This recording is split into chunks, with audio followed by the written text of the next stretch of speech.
एक ऐसी चोरी की कहानी जिसे सुनकर शायद यकीन करना मुश्किल हो जाए। सोच के देखिए, सुबह लोग उठते हैं और शहर का एक पूरा का पूरा पुल गायब। नहीं नहीं, ये कोई मजाक नहीं है। आज हम बात कर रहे हैं भारत की सबसे अजीबोगरीब चोरियों में से एक की, एक 30 टन के पुल की चोरी। तो सवाल यही उठता है कि आखिर 60 फुट लंबा लोहे का पुल रातों रात गायब कैसे हो सकता है।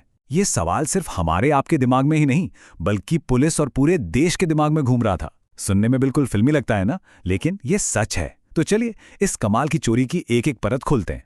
तो ये कहानी है छत्तीसगढ़ के कोरबा जिले की। जरा सोचिए, 20 जनवरी की सुबह वहां के लोगों के लिए कैसी रही होगी, जब लोग अपने रोज के काम के लिए निकले और देखा कि अरे, वो पुल तो है ही नहीं। वही पुल जिस पर से वो सालों से आ जा रहे थे, अपनी जगह से पूरी तरह गायब था। फासला देखिए, बस कुछ ही घंटों का था। 19 जनवरी रात के 11:30 बजे तक पुल अपनी जगह पर बिल्कुल सही सलामत खड़ा था, और अगली सुबह गायब। ऐसे जैसे 60 फुट लंबा लोहे का ढांचा हवा में ही कहीं घुल गया हो। शुरू में तो खैर किसी ने यकीन ही नहीं किया। सबको लगा कोई अफवाह है, कोई मजाक कर रहा है। लेकिन जब पुलिस मौके पर पहुंची तो सच सबके सामने था। ये कोई मजाक नहीं, बल्कि एक बहुत ही प्लानिंग से की गई चोरी थी। तो आखिर चोरी हुई किस चीज की थी? देखिए, यहां किसी गहने या कार या पैसे की बात नहीं हो रही है। नहीं, यहां बात हो रही है एक ऐसी चीज की जिसका साइज और वजन ही इस चोरी को आप कह सकते हैं लगभग नामुमकिन बना देता है। पूरे 60 फीट, मतलब अंदाजा लगाइए लगभग एक 5 मंजिला बिल्डिंग जितना लंबा। और ये कोई मामूली पुल नहीं था। ये हसदेव बाई तट नहर के ऊपर बना एक बहुत ही जरूरी कनेक्शन था, जो हजारों लोगों और गाड़ियों को जोड़ता था। एक लाइफलाइन जैसा था। और अब आते हैं वजन पर। लगभग 30 टन, यानी कि करीब 5 हाथियों के वजन के बराबर। जरा सोचिए, इतने भारी भरकम स्ट्रक्चर को सिर्फ हिलाना नहीं, उसको काटना, उसके टुकड़े करना और फिर वहां से उठाकर ले जाना। ये साफ है कि ये काम एक दो लोगों का तो बिल्कुल नहीं हो सकता। और हां, ये भी नहीं कि ये कोई टेम्पररी सा कच्चा पुल था। नहीं, पूरे 40 साल से वहीं खड़ा था। शहर के सबसे मजबूत पुलों में से एक गिना जाता था। तो ये सिर्फ लोहा और कंक्रीट नहीं था, ये उस इलाके की पहचान बन चुका था, लोगों की यादों का एक हिस्सा था। तो सवाल फिर वही, आखिर इतनी मेहनत क्यों? भला कोई पूरा का पूरा पुल क्यों चुराएगा? जवाब सीधा सा है, पैसा। इस 30 टन स्टील की कीमत स्क्रैप मार्केट में यानी कबाड़ी बाजार में करीब करीब 15 लाख रुपए है। और बस इसी लालच ने इस अविश्वसनीय अपराध को अंजाम दिया। तो आखिर यह नामुमकिन सा काम किया कैसे गया? पुलिस की जो शुरुआती जांच हुई ना, उससे जो कहानी सामने आई है वो सच में किसी फिल्म स्क्रिप्ट जैसी लगती है। ये बिल्कुल भी जल्दबाजी का काम नहीं था। चोरों ने पूरी प्लानिंग की थी, एकदम परफेक्ट।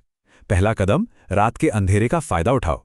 फिर गैस कटर्स जैसे हेवी ड्यूटी इक्विपमेंट से पुल को उसके दोनों सिरों से काटना शुरू किया। और आखिर में उस 60 फीट के जायंट को, उस दैत्य को छोटे छोटे टुकड़ों में काटा, ट्रकों में लादा और अंधेरे में गायब।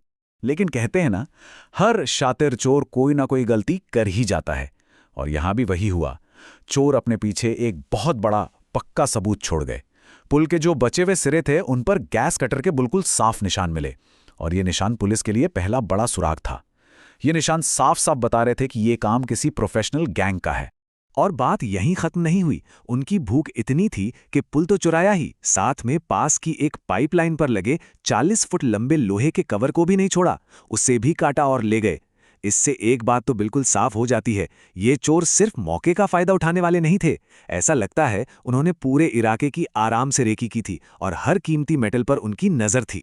देखिए, किसी भी अपराध का सबसे बड़ा असर आम लोगों पर ही पड़ता है। और इस पुल की चोरी ने भी वार्ड नंबर 17 में रहने वाले लोगों की डेली लाइफ को एकदम उलट पुलट कर दिया है। जैसा कि वहां के स्थानीय पार्षद ने कहा, यह सिर्फ एक चोरी नहीं है, इसने लोगों की जिंदगी को बिल्कुल रोक सा दिया है। वो पुल सिर्फ एक रास्ता नहीं था, वो उस पूरे इलाके के लिए, जैसा हमने पहले कहा, एक लाइफलाइन था। तो इतनी बड़ी और हिम्मत वाली चोरी के बाद पुलिस फौरन एक्शन में आ गई। अब सारा फोकस इस क्राइम के पीछे जो मास्टरमाइंड है उसको पकड़ने पर है। पुलिस का सबसे पहला शक गया स्क्रैप माफिया पर। अब ये स्क्रैप माफिया क्या है? ये कोई आम कबाड़ी वाले नहीं हैं, ये संगठित गैंग हैं जो करोड़ों का अवैध स्क्रैप मेटल का बिजनेस चलाते हैं। सरकारी प्रॉपर्टी, रेलवे की पटरियां और अब तो देखिए पूरे के पूरे पुल। लगता है इनकी पहुंच से कुछ भी बाहर नहीं है। अधिकारियों ने भी इस मामले की गंभीरता को समझा है। कोरबा के एसपी लखन पटले उनके मुताबिक एफआईआर दर्ज हो चुकी है और एक्शन भी शुरू हो गया है। कई संदिग्धों को पूछताछ के लिए हिरासत में लिया गया है और पुलिस ने वादा किया है कि दोषियों को बख्शा नहीं जाएगा। तो अभी तक का अपडेट ये है कि एफआईआर फाइल हो चुकी है, कुछ लोगों से पूछताछ चल रही है और पुलिस जो स्थानीय कबाड़ डीलर हैं उनके ठिकानों पर छापेमारी कर रही है। फिलहाल उस नहर के ऊपर का रास्ता तो पूरी तरह से बंद ही है। तो आखिर इस पूरी घटना से क्या समझ आता है? देखिए, ये सिर्फ एक चोरी की खबर नहीं है, ये एक तरह की वार्निंग है। ये दिखाती है कि संगठित अपराध अब किस लेवल तक आगे बढ़ चुका है, कितना दुस्साहसी और कितना सुनियोजित हो गया है। एक पूरा पुल ही गायब कर देना, ये सच में सोचने वाली बात है।